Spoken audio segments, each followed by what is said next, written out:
নমস্কার বন্ধুরা, সর্দাস কেবিনে আপনাদেরকে স্বাগত জানাই। গ্রীষ্মের এই দাবদাহে শরীরকে বাঁচাতে বেলের উপকারিতা আমরা সকলেই জানি। সেই জন্য আজকে দুরকম পদ্ধতিতে আমরা বেলের শরবত বানাবো। সাধারণত গরমকালে মা বা ঠাকুমাকে এইভাবে বেলের শরবত বানাতে আমরা দেখেছি। তাহলে চলুন একবার দেখে নিই সেই ভাষা স্মৃতি দিয়ে আজকে আমরা এই বেলের শরবত কেমন বানালাম। যদি আমাদের ভিডিওটি আপনাদের ভালো লেগে থাকে তাহলে অবশ্যই ভিডিওটিকে লাইক আর শেয়ার করে দেবেন, আর আমাদের চ্যানেলকে সাবস্ক্রাইব করে দেবেন। নতুন নতুন ভিডিও রোজই আমরা এই চ্যানেলে আপলোড করি। বেলের শরবত বানানোর জন্য আমরা মাঝারি মাপের একটি পাকা বেল নিয়ে নিয়েছি। পাকা বেল দিয়ে বেলের শরবত বানালে টেস্ট কিন্তু খুব সুন্দর হয়, আর পাকা বেল স্বাস্থ্যের পক্ষে খুবই উপকারী। ভারী কিছুর সাহায্যে বেলকে বারংবার আঘাত করলে বেল খুব সুন্দরভাবে ভেঙে যাবে। বেলের ভাঙা জায়গায় দুহাত দিয়ে জোরে চাপ দিলেই বেলটাকে দেখবেন সুন্দরভাবে দুভাগে ভাগ হয়ে গেছে। এইবার আমরা একটি চামচের সাহায্যে বেলের পাকগুলোকে ধীরে ধীরে বার করে একটি পাত্রে রেখে দেব।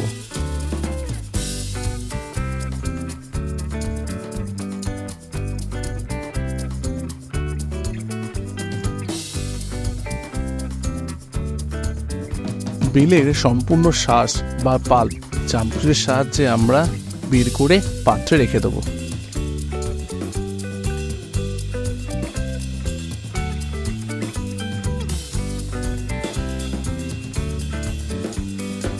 বেলের শ্বাস সম্পূর্ণ বের করে নেওয়ার পর প্রথমে আমরা হাত দিয়ে শ্বাসটাকে ভালো করে চটকে মেখে নেব।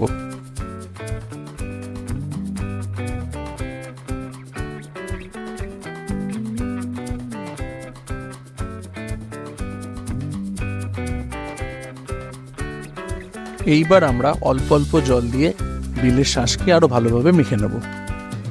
এই প্রসেসটি আপনারা হাত দিয়ে করার চেষ্টা করবেন। মিক্সিতে কিন্তু ভুল করে দেবেন না, কারণ বেলের মধ্যে যে বীজ আছে সেটা মিক্সিতে গুঁড়ো হয়ে যাবে এবং বেলের টেস্ট একদম তিতো হয়ে যাবে। সেই জন্য এই বেল মাখার পদ্ধতিটি আপনাদের হাত দিয়েই করতে হবে। বেলের ভেতর যে সকল আঁশ এবং দানা আছে সেগুলোকে ভালোভাবে পরিষ্কার করে নিতে হবে। আমাদের খুব সুন্দরভাবে বেল মাখা হয়ে গেছে। এইবার আমরা বেলের পাল্পগুলোকে ছাঁকনির সাহায্যে ভালোভাবে ছেঁকে নেব। এইভাবে ছাঁকনি দিয়ে ছেঁকে নেওয়াটা জরুরি, তা না হলে বেলের মধ্যে যে দানা বা আঁশ আছে সেগুলো কিন্তু ভালোভাবে যাবে না। আপনি যে শরবতটি তৈরি করবেন সেটি খেতেও কিন্তু ভালো হবে না। এইভাবে ধীরে ধীরে চামচ দিয়ে চেপে চেপে পাল্পটাকে ছাঁকনির সাহায্যে আমরা খুব ভালোভাবে ছেঁকে নেব। আমাদের খুব সুন্দরভাবে বেলের কাঠ বা পাল্পটা ছাঁকনির মাধ্যমে আলাদা করা হয়ে গেছে। এখানে আপনারা দেখতে পাচ্ছেন ছাঁকনির মধ্যে বেলের আঁশ এবং দানাগুলো জমা হয়ে রয়েছে। এরপর ছাঁকনির তলা দিয়ে বেলের যে সমস্ত পাল্পগুলো লেগেছিল সেগুলো আমরা ছাঁকনির গা থেকে একটি চামচের সাহায্যে ভালোভাবে কেচে নিয়ে নিচের পাত্রে রেখে দেবো। তাহলে বন্ধুরা, আপনারা দেখতে পাচ্ছেন আমাদের এখানে বেলের কাঠ বা পাল্পকে আমরা ছাঁকনির সাহায্যে খুব ভালোভাবে ছেঁকে নিয়েছি। এর মধ্যে কোনো দানা বা আঁশ কিছুই আর নেই। আমাদের প্রথম শরবত বানানোর জন্য একটি পাত্রে আমরা 200 গ্রাম মতন বেলের কাঠ নিয়ে নেব।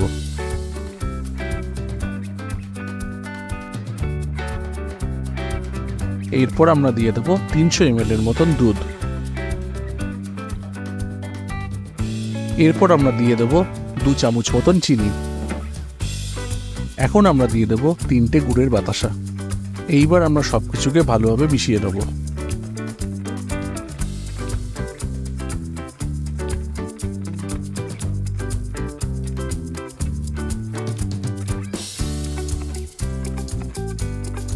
এখন আমরা 2 চামচের মতন খেজুর গুড় এর মধ্যে দিয়ে দেবো।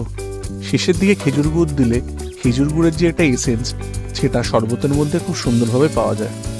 এইবার আমরা চামচের সাহায্যে খেজুর গুড়কে খুব ভালোভাবে মিশিয়ে নেব।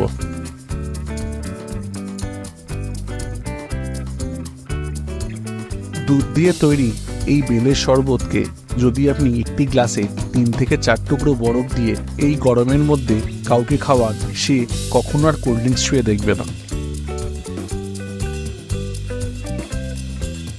গ্লাসের উপরে 2 চামচের মতন বেলপানা যদি একটু ছড়িয়ে দেওয়া যায় তাহলে তো আর কোনো কথাই নেই।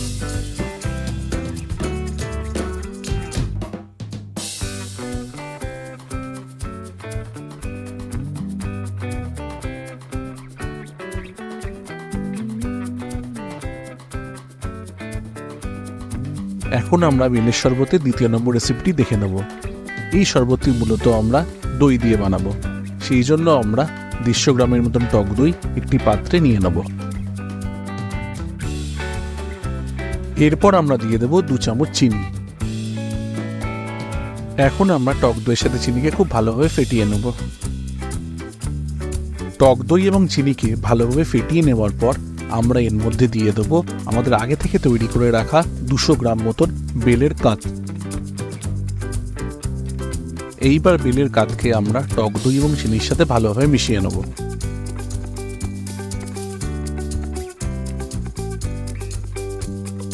এই শরবতের টেস্টকে আরও ভালো করার জন্য আমরা 3 থেকে 4 টুকরো গুড়ের বাতাসা নিয়ে সেটাকে ভালোভাবে গুঁড়ো করে নেব, যাতে শরবতে মেশানোর সঙ্গে সঙ্গে সেগুলো ভালোভাবে গলে যায়।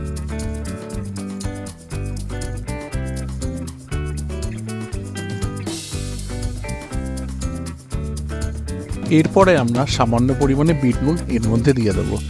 লেবু এই শরবতের টেস্টকে আরও বহুগুণে বাড়িয়ে দেয়, সেই জন্য 3 থেকে 4টি লেবুর পাতা এবং লেবুর রস আমরা এর মধ্যে দিয়ে দেব।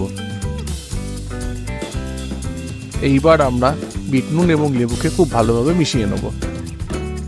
সব কিছু উপকরণ ভালোভাবে মিশে যাওয়ার পর আমরা এর মধ্যে জল দিয়ে ভালোভাবে শরবতটিকে রেডি করে নেব।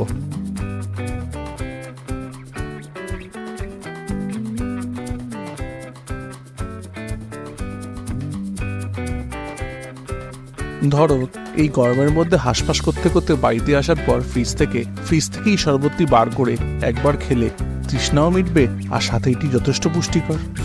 তাহলে বন্ধুরা, আমাদের দেখানো এই বেলের শরবতের রেসিপিগুলো আপনাদের কেমন লাগলো? যদি ভালো লেগে থাকে একবার কমেন্ট বক্সে এসে আপনাদের মতামত প্রকাশ করে যান। আর ভিডিও যদি ভালো লেগে থাকে অবশ্যই লাইক আর শেয়ার করে দিন। আর যারা এখনো পর্যন্ত আমাদের চ্যানেলকে সাবস্ক্রাইব করেননি অথবা আমাদের চ্যানেলে নতুন এসেছেন, তাদেরকে অনুরোধ করছি আমাদের চ্যানেলটি সাবস্ক্রাইব করে পাশের বেল আইকনকে অবশ্যই প্রেস করে দেবেন। আমরা যখন নতুন নতুন ভিডিও এই চ্যানেলে আপলোড করব তার নোটিফিকেশন আপনাদের কাছে পৌঁছে যাবে। তাহলে আজকে এই পর্যন্তই, আবার কালকে দেখা হবে নতুন কোনো রেসিপি ভিডিও নিয়ে। Tata, bye bye.